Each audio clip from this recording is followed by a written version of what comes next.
Imagine northern Africa about 8,000 years ago. No cities, no pyramids, just early Homo sapiens living as hunter-gatherers in what's now the Sahara Desert.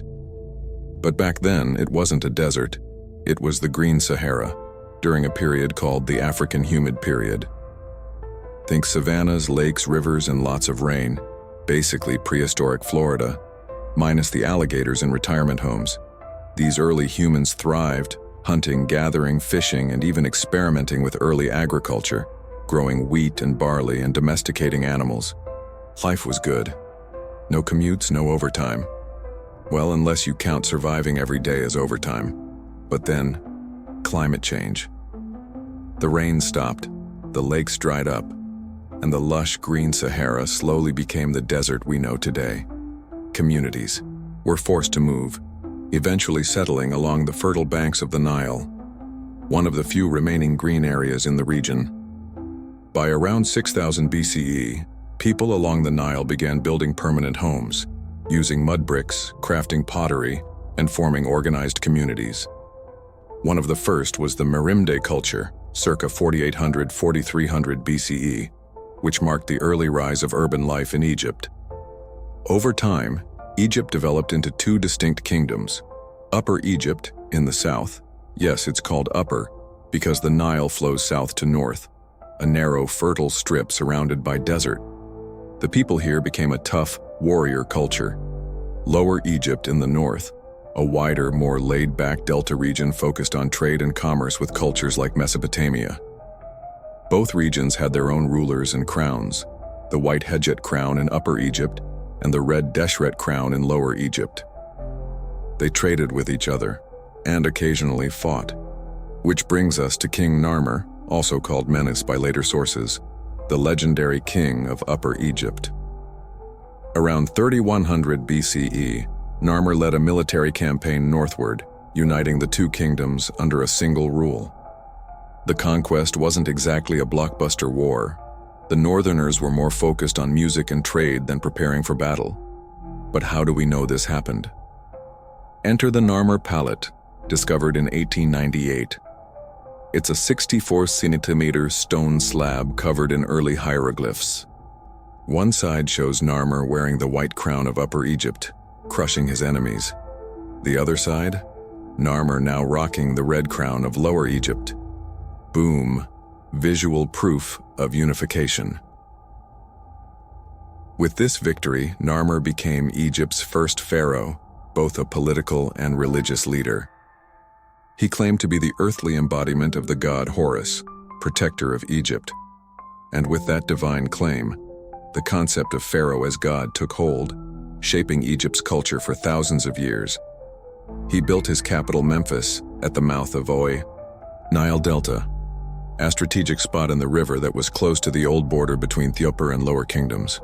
Memphis's population would eventually swell to 100,000 residents, and it was renowned for its magnificent temples, palaces, and ports as well as its vibrant blue scene and amazing barbecue ribs. In the centuries that followed, the unified Egypt would see the establishment of a centralized government and the development of key aspects of Egyptian culture, including writing and art. Because as soon as someone slaps a picture on the wall, there has to be Asmertas scribed to tell everyone how bad it is. The next 500 years were known as the Old Kingdom. I mean, it wasn't known then as the Old Kingdom. If anything, they probably just called it the Kingdomatron, from the 3rd dynasty to the 6th dynasty. And these dudes were some serious overachievers. They didn't nickname it the Age of Pyramids because everyone was into some kind of Ponzi scheme. Nah, they got stuff done, some of that stuff being building pyramids. The 3rd dynasty kicked off with King Djoser. Immediately we see their sourcefulness of the Egyptians, because not only did they invent paper and build the pyramids, but they also introduced the silent letter. And where would society be without it? King Djoser leaned into the whole god-king situation and built the step pyramid of Saqqara. It was designed by the famous architect Imhotep. By the way, if you ever want to find your tribe of fellow history nerds, just get the license plate.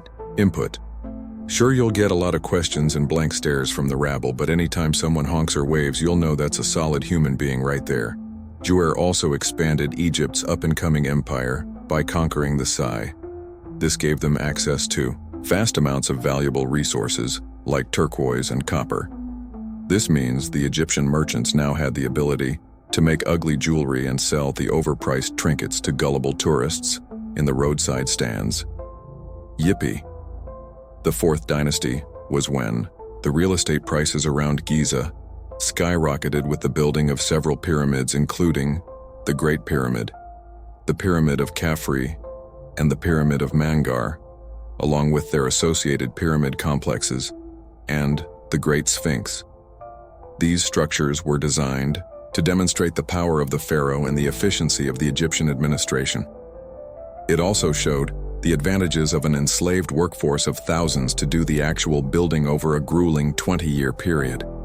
Or, it might have also demonstrated his close friendship with an alien race who knocked it out in an afternoon. I like that theory.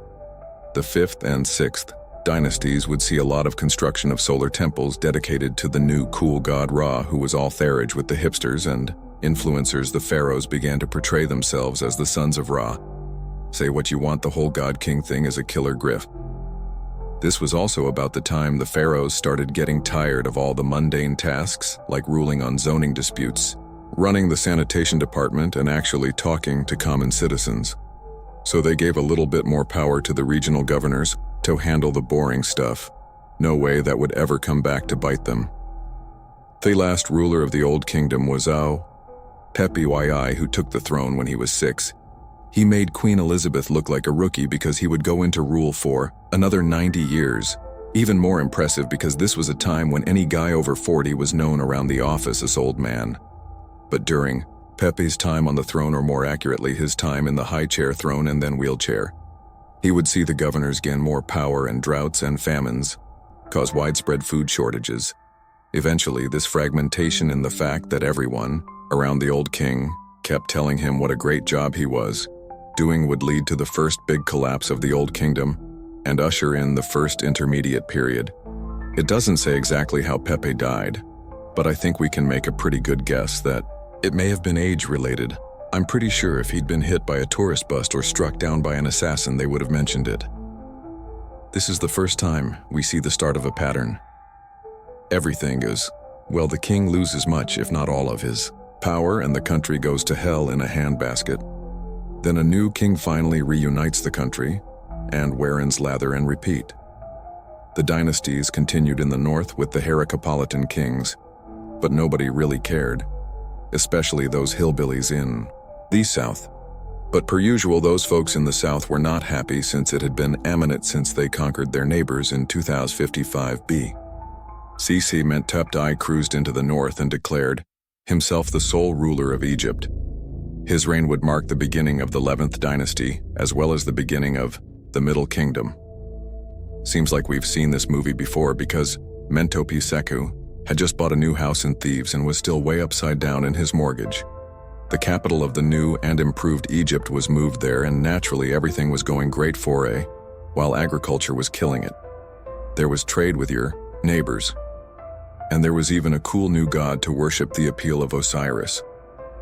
God of the underworld was that for the first time average Egyptians, and not just the pharaoh, had a chance at a glorious afterlife. With the correct combination of living a moral life and the right rituals after they did, even the stable boy or the golf pro, the country club had a shot at eternal glory. The 12th dynasty was pretty much the peak of the Middle Kingdom. It was ushered in by an Enem I, who didn't want any part of the brutal commute to Thebes and promptly moved the capital again to the brand new city of EgyptHistory. It was located near the modern city of List, close to Cairo. Not only was it an easier drive, but it also gave the pharaohs a lot more ability to keep an eye on both Upper and Lower Egypt. Egyptian literature reached new heights during the Middle Kingdom with popular texts focusing on wisdom, morality, and the responsibilities of the king and his officials. Also popular were Zen and the art of chariot, maintenance to kill, and barley and me. Any guesses what happened next? The 13th dynasty Egyptians saw a bunch of pharaohs whose time at the top didn't last long, from 1759 BCE to 1695 only. Nefertitep I had a reign that lasted longer than 5 years, and now the Middle Kingdom grew weak and was ill-prepared. So what happened when they didn't rule long enough? Want to take a guess? If you guessed everything was just fine, and life was totally cool, you clearly haven't been paying attention. Without consistent leaders, local rulers, especially in the Delta region, started claiming more autonomy. And just like that here, come the Hyksos. The Hyksos were a Semitic people whose name literally meant rulers of foreign lands. Good Lord, you don't have to be Sherlock Holmes to know that's a pretty good clue, right?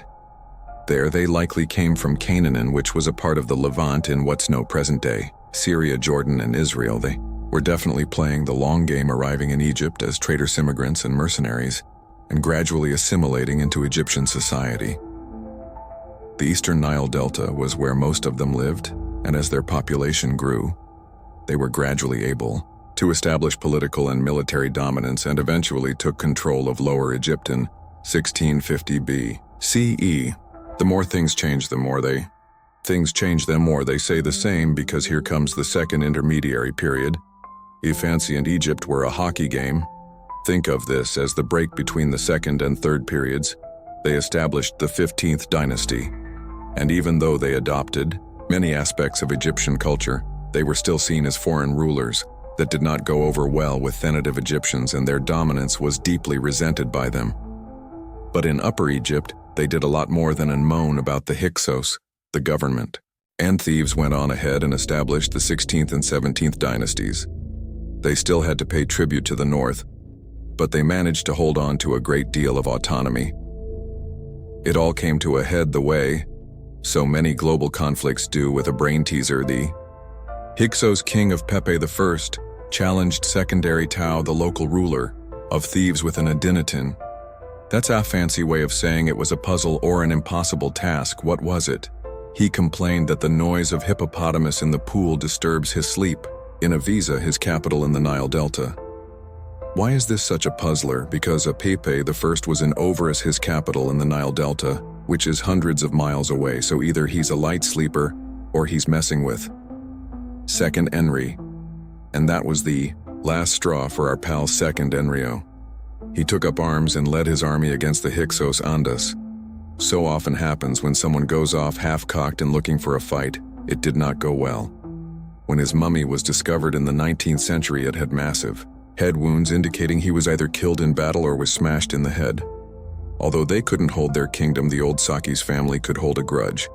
His son Amos was able to drive out the Hyksos and finally get revenge for treating his pops as a whack-a-ole. In an ironic twist, his army was able to defeat the Hyksos using some of the same technology they brought with him when they invaded. Things like horse-drawn chariots, composite bows, and bronze weapons proved invaluable. Upsiaminus, the Great as he was soon called, was the first ruler of the new kingdom, and he discovered that nothing united the country like a shared hatred of foreigners. So for the third and last time, a unified Egypt was again set to dominate the region at the beginning of the 18th dynasty. The 18th dynasty would see something truly unique. For the first time in Egyptian history, a woman was able to break through the papyrus ceiling and become king of Egypt. You heard that right. She wasn't a queen. She was a king. Talk about progress, and it only took 4,500 years. She was technically a regent. A regent was a mother or stepmother who handled the day-to-day affairs for kings who were still too young to wipe their own butts. Traditionally, the young king would take over somewhere between the ages of 14 to 16. Technically, her stepson Thutmose III was the rightful heir. But once she had a taste of life at the top, when it was time for him to take over, she was like, nah, I'm good. She ruled for over 20 years and did a pretty fine job.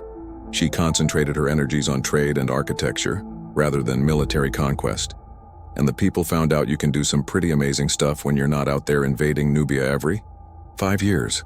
She also confused most of the male population by maintaining diplomatic relations with Egypt's neighbors instead of constantly invading them. But just because she was a woman didn't mean she didn't have a pharaoh-sized ego. Her mortuary temple at Deir al-Bahari is widely regarded to be one of the most impressive architectural achievements in Egyptian history. And after her death, Thutmose III finally got his chance.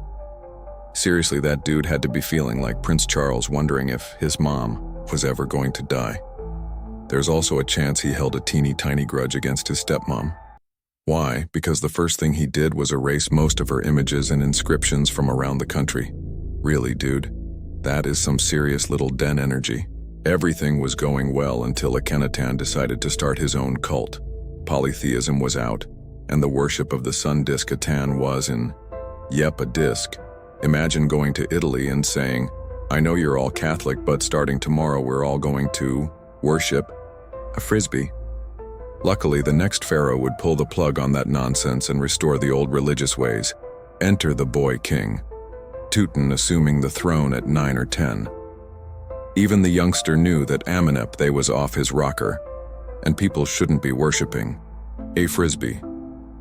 The rest of his 9-year reign was pretty unremarkable, mainly because he died before his 20th birthday.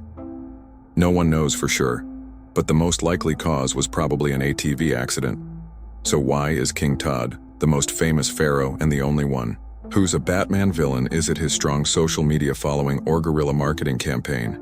It's just because this tomb's entrance sits low in the Valley of Kings, so thieves weren't able to get in because the entrance is blocked by leftover building material and debris. That's it.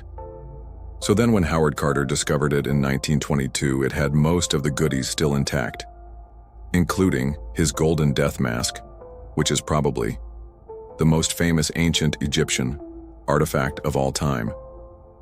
After King Tut came the last pharaoh to rule over a united Egyptian empire, Ramses II, also known by the humble moniker of Ramses the Great.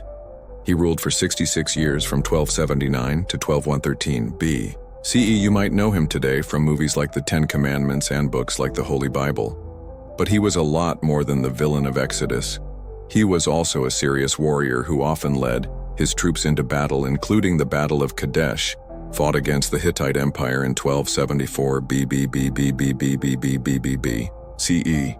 It featured the largest chariot battle in history and featured thousands of soldiers. Although the battle ended in a stalemate, Ramses the Great presented it as a huge victory, and the Egyptian people totally bought it. Later pharaohs of the 20th dynasty struggled to maintain power, and by the end of Ramses XI's reign in 1070 BCE, centralized state had collapsed and it was time for the third intermediate period. Once again, we see a split between the north and the south, with sketchy pharaohs in the lower kingdom and sketchy priests down south that made them ripe for invasion. And that's exactly what happened. Libyan warlords Nubians, who are pretty darn tired of getting invaded by Egypt for the last 4,000 years, shot their shot, and so did the Assyrians. Fun fact, during the 100 years they ruled, the Nubians had the first black pharaoh, King Pi. I don't know how to say it, but here's how you spell it. With a name like Pi, of course. He ruled for 4 years. That's right. We got history and math joke. Think of this channel like homeschooling for cool people. After the Assyrians bounced, the country united again under King Psamtik, who founded the 26th or Sate dynasty. The saints viewed themselves as the restorers of Egyptian greatness, and the people at hit-up shop owners would see the mega hats and hoodies fly off the shelves as soon as they received a shipment. But all good things must end.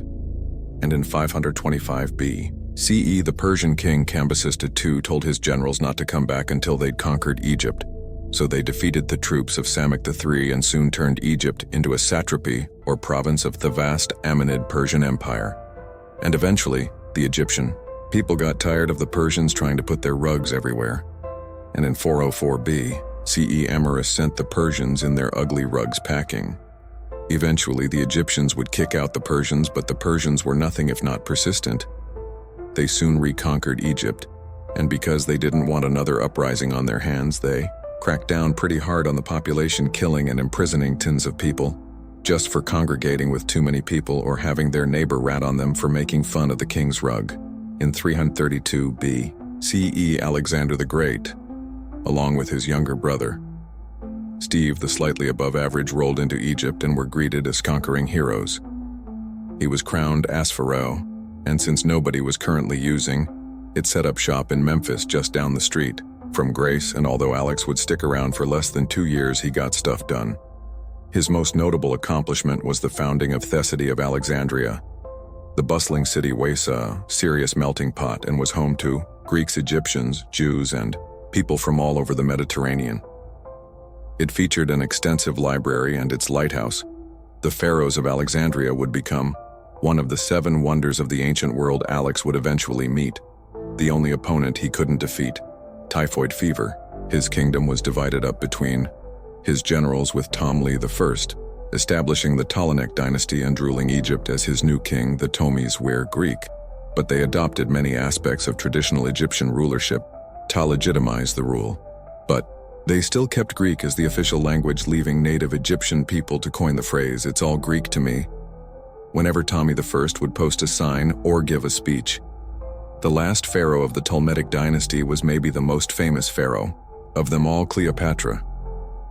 She was intelligent, multilingual, and she sought to restore Egypt's strength and independence through diplomacy and strategic alliances.